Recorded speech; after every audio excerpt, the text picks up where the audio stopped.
Ukimaliza hoja moja tuimalize ili tuondoke kabisa. Yamefanyika. Ngoja niimalizie. Kuja kwenye mabadiliko yako. Haya. Mabadiliko ya mwaka jana. Mabadiliko ya mwaka jana. Hayo mabadiliko ya mwaka jana yote hayajabadilisha chochote cha msingi katika hii hoja ya udhibiti wa rais wa mfumo wa uchaguzi. Sheria inasema sasa wasimamizi wa uchaguzi watakuwa watumishi waandamizi wa serikali, au sio? Na wa chini yake hao wasimamizi wa uchaguzi watateua watu wao huko chini. Nao ni nani? Sheria inasema watateuliwa kwa jina au kwa ofisi. Sheria inaposema watateuliwa kwa ofisi, maana yake nini? Ofisi ya mtendaji wa kijiji, ofisi ya mtendaji kata, ofisi ya elimu, ni watumishi wa serikali. Maana yake ni kwamba shida ambayo Nyalali aliisema mwaka 91, mfumo unadhibitiwa na rais, inaondolewaje na hayo mabadiliko? Wote ni watumishi wa serikali na wote wako chini ya rais, wako chini ya CCM, kama ambavyo walikuwa mwaka 90 wakati wa chama kimoja, kama ambavyo wamekuwa miaka yote hii. Ni watumishi wa serikali wote ambao wamesema mfumo wa sasa haufai. Ni kwa sababu hiyo. Haya mabadiliko hayabadilishi chochote. Watakuwa ni watumishi wa nani? Wa mama. Tunaelewana? Ni watumishi wa mama. Wawe ni bwana mipango. Mabwana mipango huwa ni wasimamizi wasaidizi wa uchaguzi sometimes. Wawe ni mabwana afya. Wawe ni mabwana nani? Halafu la pili, kwani wakurugenzi wamepotea? Sheria inasema watakaoandikisha wapiga kura. Nani ni maafisa waandikishaji wapiga kura? Sheria inasema wakurugenzi wa jiji, wa miji, wa manispaa, wakurugenzi watendaji wa halmashauri ya wilaya na watu wa aina hiyo. Waratibu wa uchaguzi wa mikoani kina nani? Watumishi waandamizi wa serikali mikoani kina nani? RAS, DAS. Imebadilisha nini? Haijabadilisha chochote. Ni kile kinaitwa na Waingereza, kilichobadilika ni verbiage. Verbiage, maneno. Badala ya wakurugenzi ni watumishi waandamizi wa serikali. Nyalali alisema hawafai wote. Tunataka tume isiyokuwa tume ya rais, yenye watumishi wake wasiokuwa na uhusiano wowote na rais. Asante. Katika eneo hili. Ngoja kidogo. Maana tukiacha pointi zinaelea. Sawa. Serikali ya Marekani, serikali ya Ufaransa, serikali ya Uingereza, wasimamizi wa uchaguzi ni watumishi wa umma. Kwa mfano kama Ufaransa, hakuna uchaguzi anayekwenda kusimamia. Mtu maeneo yenye wapiga kura wanaofikia 1000, mtu anatoka na karatasi yake nyumbani anakwenda kutumbukiza kura kwamba amemchagua fulani. Tatizo ni nini hapa? Kutoaminiana? Sio kutokuaminiana. Au ni kwa sababu ni watumishi wa umma? Wale wa Marekani wakiwa watumishi wa umma sawa sawa wanakwenda kumshtaki hata Trump, si ndio? Kwa sababu wewe unazungumza hao watumishi wa Ufaransa, wa Marekani na nini, bila kueleza tofauti ya watumishi wa umma wa Ufaransa na wa Marekani na tofauti ya watumishi wa umma wa Tanzania. Watumishi wa umma wa Tanzania, kwa katiba ya Tanzania inasema aidha ni wateule wa rais moja kwa moja, au wanafanya kazi kwa maagizo ya rais, au wanafanya kazi kwa niaba yake, na vile vile rais ana mamlaka ya kuwafukuza kazi, na amekuwa anawafukuza kazi. Unanielewa? Tuweke kumbukumbu sawa. Ndio hiyo nakwambia. Sheria ya utumishi wa umma namba 8 inamlinda sana mtumishi wa umma. Nazungumza katiba ya Jamhuri ya Muungano wa Tanzania, na wewe unafahamu kwa sababu unajua mambo haya. Unafahamu rais akitaka kufukuza mtumishi wa umma wa nchi hii wala huwa haendi kwenye sheria ya utumishi wa umma, anamfukuza na unafukuzwa na hutaenda popote. Haya, tuendelee pointi inayofuata. Kwa hiyo tuwe very clear. Hoja hapa ni watumishi wa serikali hawatakiwi kusimamia chaguzi kwa sababu ni watumishi wa rais. Na ni ya mwaka 91. Sio ya Tundu Lissu.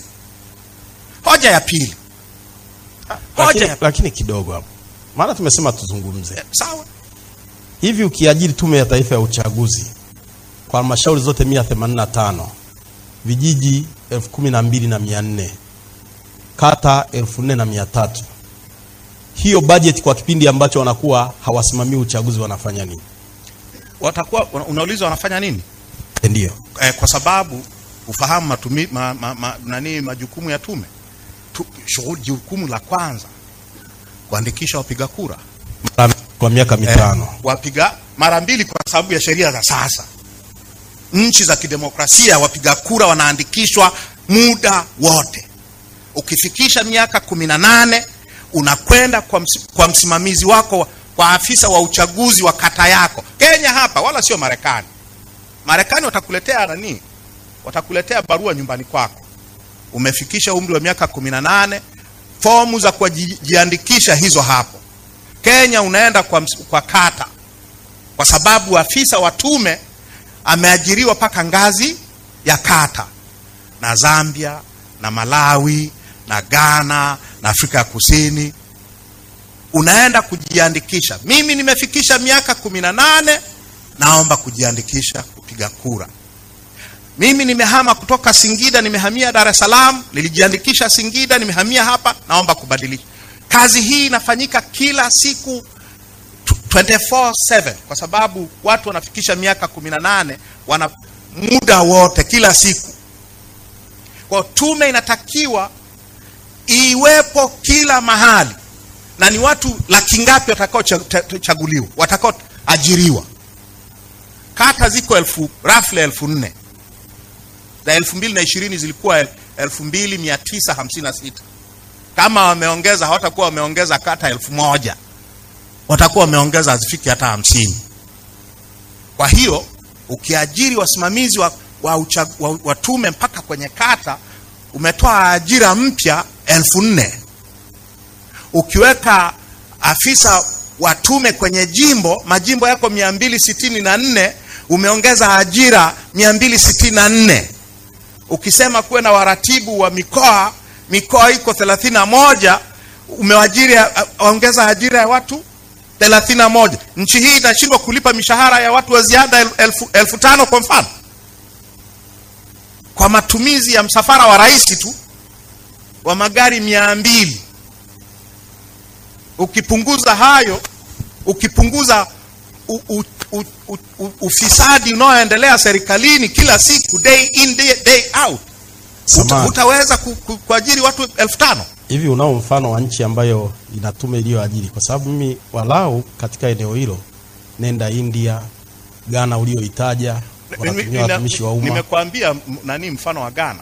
Mfano wa Ghana, mjumbe wa tume yuko kwenye ngazi ya chini kabisa ya kata. Kenya sawa. Unalinganisha vile unalinganisha nchi ambazo haziko kabisa kama Tanzania. Tanzania ni nchi ya mfumo wa kiimla wa rais. Unachanganya machungwa na maembe na maandazi na tutafika. Inabidi tukue na sisi tufike huko. Haya, nenda kwenye point yako ya pili. Sasa point ya pili. Tunajadiliana, karibu. Point ya pili. Kumekuwa na uharibifu sana katika mfumo wetu wa uwakilishi. Nazungumzia majimbo ya uchaguzi. Tuna majimbo 264. Hayo hayo majimbo yametengenezwaje na kwa sababu gani yako hivyo? Katiba inasema majimbo yatengenezwe namna gani, na hiyo njia ya katiba ya kutengeneza majimbo iko sahihi kiasi gani, na shida ni nini? Hayo majimbo 264 yametengenezwa kwa upendeleo mkubwa sana. Kwa upendeleo mkubwa sana. Upendeleo kati ya Tanganyika na Zanzibar ni moja. Upendeleo kati ya miji na maeneo ya vijijini 2. Upendeleo kati ya mikoa na mikoa 3. Na kwa ujumla wake upendeleo huo umevuruga kabisa dhana ya usawa wa uwakilishi wa umma, na umevuruga haki ya vyama vya upinzani kupata wawakilishi. Sasa nisikilize kwa makini. Katiba yetu inasema majimbo ya uchaguzi yanapaswa kutengenezwa na tume kwa kuzingatia vigezo viwili. Vigezo viwili. Kigezo cha kwanza kinachotumika kugawa majimbo ni uwepo wa miundombinu, barabara, njia za umeme, maji, na vitu vya aina hiyo, reli na vitu vya aina hiyo. Hicho ni kigezo cha kwanza. Kigezo cha pili ni hali ya kijiografia. Hali ya kijiografia ni nini? Milima, mabonde, misitu, maeneo ya ukame, maeneo yenye mvua nyingi. Hali ya kijiografia, ukubwa wa eneo na vitu vya aina hiyo. Hali ya kijiografia. Hivyo ni vigezo pekee halali vya kutengeneza majimbo katika nchi hii. Sasa jiulize, hivyo vigezo, haya majimbo ni kwa ajili ya nini? Kwa ajili ya uchaguzi wa binadamu, au kwa ajili ya kuangalia tuongeze wapi barabara au umeme, au tutengeneze utalii labda kwenye milima? Na hivi vigezo vina uhusiano gani na binadamu? Vina uhusiano gani na uchaguzi? Kwa sababu majimbo ni majimbo kwa ajili ya uchaguzi. Hivi vigezo viwili vya katiba, lengo lake ni nini? Ni kuongeza uwakilishi, kwa sababu uwakilishi ni wa binadamu. Binadamu hawazungumzwi. Lengo lake ni nini? Uliza. Sasa ili ujue tatizo la shida hiyo, mwaka 92 wakati tunaingia kwenye mfumo wa vyama vingi, kwenye ule muswada wa mabadiliko ya katiba ulioondoa chama kimoja kwenye katiba ukaweka vyama vingi, huo muswada wa mabadiliko ya katiba uliondoa kigezo pekee cha kidemokrasia kinachotumika dunia nzima ya kidemokrasia katika kutengeneza majimbo ya uchaguzi. Hicho kigezo kinaitwa idadi sawa ya watu.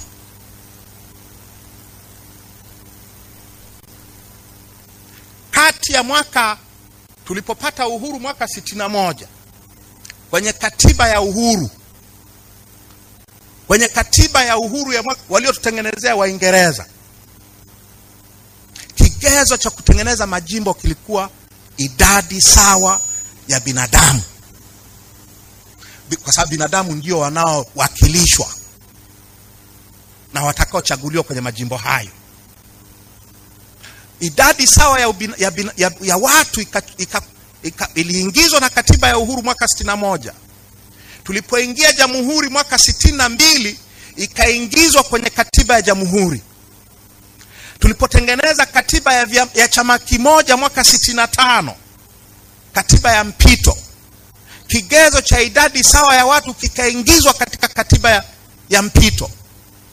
Tulipoingia mwaka 77 tukatengeneza katiba ya sasa ya mwaka 77, kikaingizwa kwenye katiba ya mwaka 77, kikatumika mpaka mwaka 92. Wakati tunaingia kwenye vyama vingi vya siasa kikaondolewa. Tukaletewa hii habari ya milima na mabonde, mito, mapori na mambo mengine ambayo kwa kuyaangalia tu kwa jicho la kibinadamu la kawaida tu, sio la mtaalamu wa uchaguzi kama mie, hivi vigezo havina uhusiano wowote na mambo ya uwakilishi wa binadamu. Mwaka 92. Sasa matokeo yake ni nini? Matokeo yake ni huu upendeleo. Sasa huu upendeleo uko hivi: kwa mnaokaa Temeke ya Dar es Salaam hii, kwenye uchaguzi mkuu uliopita, mbunge wa Temeke alipigiwa kura na watu walioandikishwa kupiga kura jimbo la Temeke, watu 478,000. 478,000 walichagua mbunge mmoja. Ukivuka maji ukaenda Zanzibar, Zanzibar ina majimbo 50 ya uchaguzi, na kwa uchaguzi mkuu uliopita wapiga kura walioandikishwa Zanzibar kupiga kura katika hayo majimbo yote 50 walikuwa 566,000. Wabunge 50 wamechaguliwa na watu 566,000. Mbunge mmoja amechaguliwa na watu 478,000. Na hao wabunge wanalipwa mshahara sawa, mbunge mshahara moja, posho ya mafuta moja, unanifahamu? Marupurupu yote hayo mnayoyasikia bungeni ni aina moja. Kidogo hapo. Kwanza tume ya uchaguzi nafikiri unafahamu imetangaza kwamba wanapitia majimbo, na hicho kigezo cha idadi ya watu ndicho kinatumika. Kwa majimbo ya mjini wakaazi 600,000 litakuwa jimbo kwa maelezo yaliyotolewa. Lakini hili la Zanzibar, mwanzo nilikwambia sera ya Chadema, ukasema utanikatisha tamaa, hutalizungumza. Nimesema nazungumza habari ya uchaguzi tu, ambayo sasa iko related na hiyo. Sera ya chama tawala ni serikali mbili, na hawa ni equal partners, wanaohitajika kuwa na equal representation. Sasa Zanzibar idadi ya watu ni 1,700,000, 2,000,000 hivi plus. Tanganyika ni watu 60,000,000 plus. Je, ungependa kuona katika bunge Zanzibar inawakilishwa na mbunge mmoja au wawili, alafu Tanganyika inabaki na majimbo 262? Kwa idadi hiyo unayoisema kwamba 566,000 waliandikishwa Zanzibar, mmoja akachaguliwa kwa 478. Dhana ambayo wanaitumia serikali ya chama tawala ni kwamba hizi ni nchi mbili ambazo zimeingia kwenye makubaliano. Ninyi mna sera yenu ambayo unasema hutaizungumzia.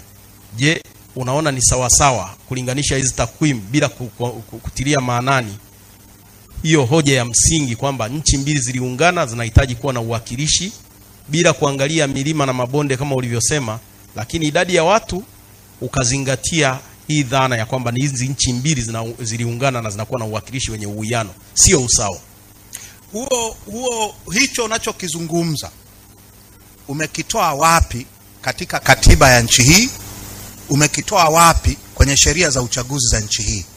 Ni wapi kwenye katiba yetu ya leo ambako imeandikwa kwamba kwa sababu ya muungano Zanzibar inabidi iwe na wawakilishi 50 na Tanganyika inabidi iwe na wawakilishi 214? Imeandikwa wapi kwenye katiba? Imeandikwa wapi kwenye sheria ya uchaguzi? Imeandikwa wapi kwenye waraka wowote unaoufahamu wa nchi hii wa masuala ya uchaguzi? Imeandikwa wapi? Uhalali wake uko wapi? Mimi nazungumza masuala ya uwakilishi. Katiba hayo majimbo yote ya Zanzibar na ya Tanganyika, katiba haijasema kwamba hii milima na mabonde, mabarabara na mito na nini itatumika Tanganyika tu, tukienda Zanzibar utaratibu wake uko tofauti. Haijasema hivyo. Haijasema hivyo. Nachosema ni kwamba upendeleo huu hauna msingi wowote unaojulikana. Wewe ungependa nini kitokee? Population quota. Ningependa idadi sawa ya wapiga kura. Kwa hiyo bunge la muungano Zanzibar iwe na mbunge mmoja. Ndio nataka nizungumzie hiyo. Katika masuala ya uwakilishi, kanuni kuu ni usawa wa binadamu, ni usawa wa wapiga kura.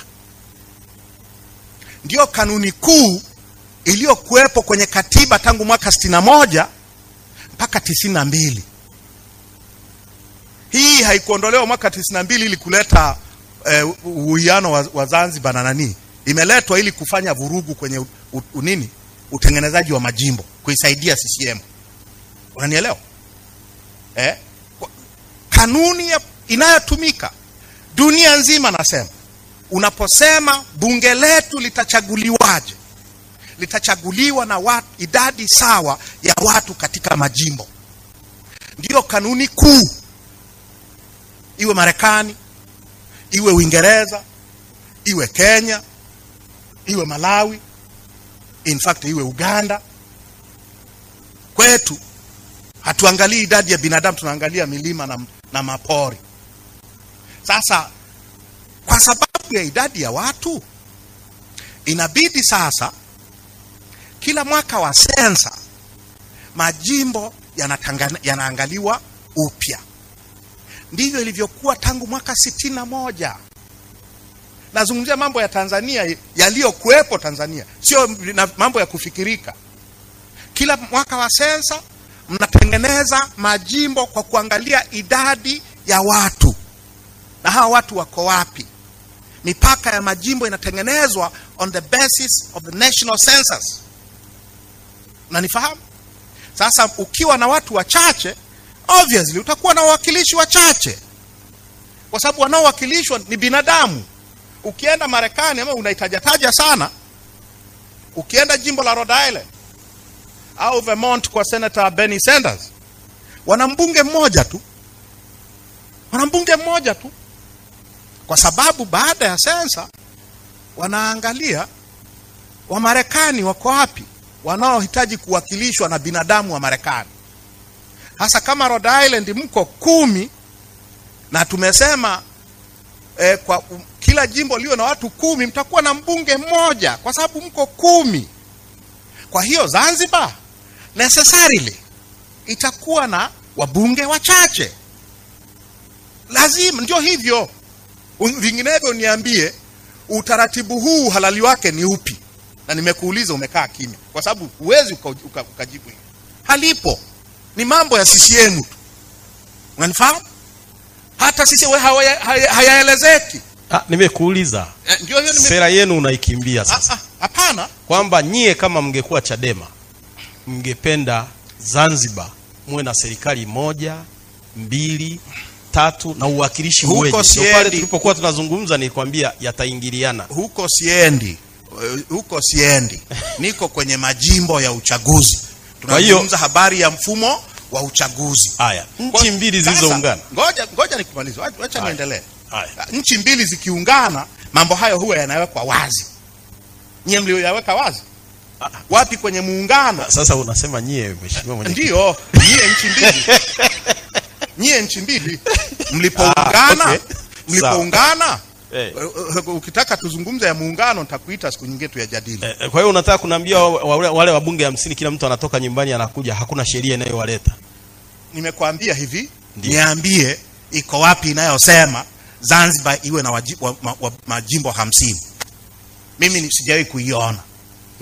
Na siku na mimi nafikiri najua haya mambo kuliko wewe. Sasa matokeo yake ni nini? Sio tu hiyo ya Dar es Salaam na Zanzibar. Fikiria Dar es Salaam